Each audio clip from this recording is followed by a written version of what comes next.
नमस्कार, न्यूज़ में आप सभी का स्वागत है।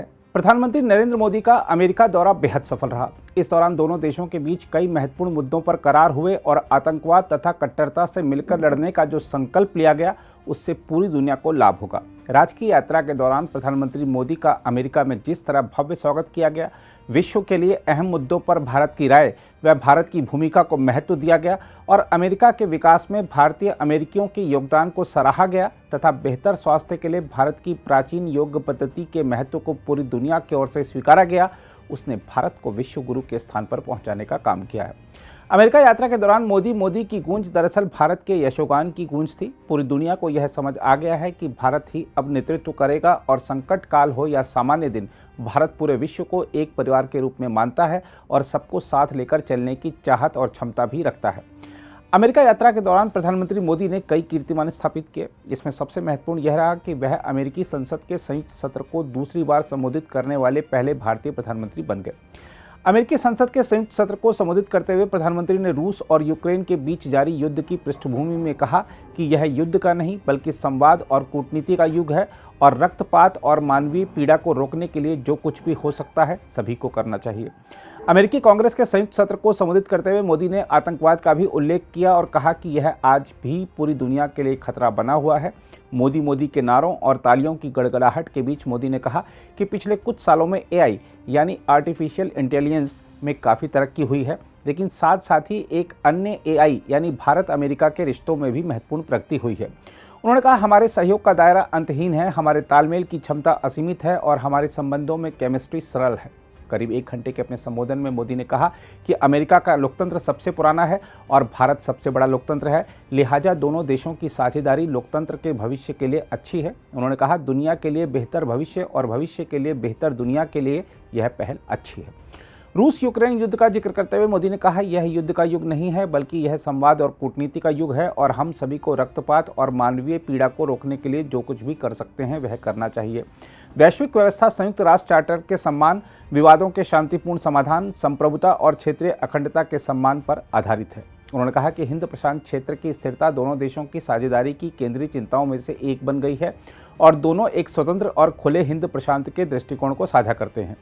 आतंकवाद के मुद्दे पर प्रधानमंत्री ने कहा कि अमेरिका के 9/11 हमले के 2 दशक से अधिक समय बाद और मुंबई में 26/11 के 1 दशक से अधिक समय बाद भी आतंकवाद और कट्टरपंथ पूरी दुनिया के लिए खतरा बना हुआ है। उन्होंने कहा, आतंकवाद मानवता का दुश्मन है और इससे निपटने में कोई अगर मगर नहीं हो सकता। हमें आतंक को प्रायोजित और निर्यात करने वाली ऐसी सभी ताकतों पर काबू पाना होगा। प्रधानमंत्री ने इस अवसर पर बहुपक्षवाद को पुनर्जीवित करने और बेहतर संसाधनों और प्रतिनिधित्व के साथ बहुपक्षीय संस्थानों में सुधार का आह्वान करते हुए कहा कि यह शासन के सभी वैश्विक संस्थानों, विशेष रूप से संयुक्त राष्ट्र पर लागू होता है। उन्होंने कहा, जब दुनिया बदल गई है तो हमारे संस्थानों को भी बदलना चाहिए। मोदी ने कहा कि अमेरिका ने दुनिया भर के लोगों को गले लगाया है और उन्हें अमेरिकी सपने में समान भागीदार बनाया है।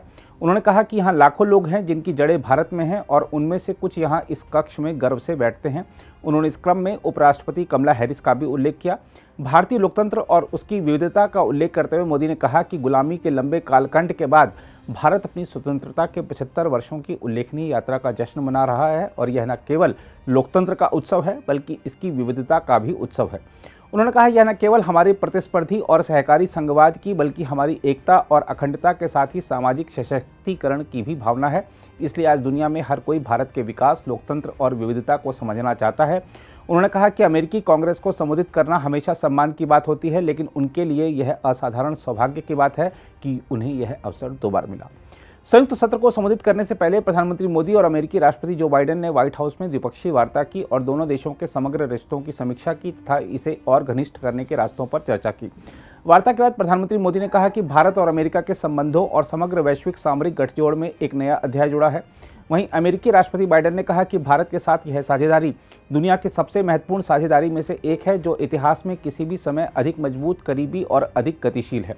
अब आपको यह भी बता दें कि वार्ता से पहले प्रधानमंत्री मोदी का व्हाइट हाउस में भव्य स्वागत किया गया, जहां अमेरिका के राष्ट्रपति जो बाइडेन और उनकी पत्नी जिल बाइडेन ने उनकी अगवानी की।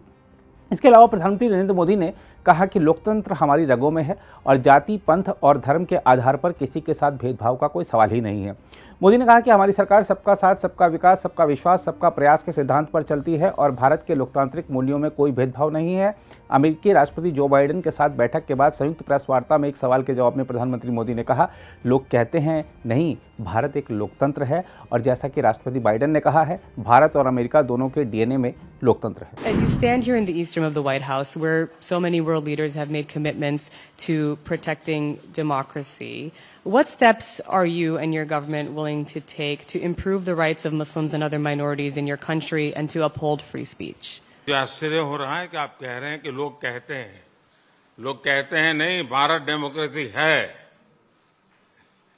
और जैसा राष्ट्रपति बाइडेन ने कहा, भारत और अमेरिका दोनों के डीएनए में लोकतंत्र है। लोकतंत्र हमारा स्पिरिट है, लोकतंत्र हमारी रगों में है, लोकतंत्र को हम जीते हैं और हमारे पूर्वजों ने उसको शब्दों में ढाला है संविधान के रूप में। और हमारी सरकार लोकतंत्र के मूलभूत मूल्यों को आधार लेकर के बने हुए संविधान के आधार पर चलती है। और हमारा संविधान और हमारी सरकार, और हमने सिद्ध किया है डेमोक्रेसी कैन डिलीवर। और जब मैं डिलीवर कहता हूं तब कास्ट, क्रीड, रिलीजन, जेंडर, किसी भी भेदभाव को वहां जगह नहीं होती है। और जब हम लोकतंत्र की बात करते हैं तब अगर ह्यूमन वैल्यूज नहीं है, ह्यूमैनिटी नहीं है, ह्यूमन राइट्स नहीं है, फिर तो वो डेमोक्रेसी है ही नहीं। और इसलिए जब आप डेमोक्रेसी कहते हैं, जब डेमोक्रेसी को स्वीकार करते हैं और जब हम डेमोक्रेसी को लेकर के जीते हैं, तब डिस्क्रिमिनेशन का कोई सवाल ही नहीं उठता है। और इसलिए भारत सबका साथ, सबका विकास, सबका विश्वास, सबका प्रयास, उन मूलभूत सिद्धांतों को लेकर के, और इसलिए हम चलते हैं।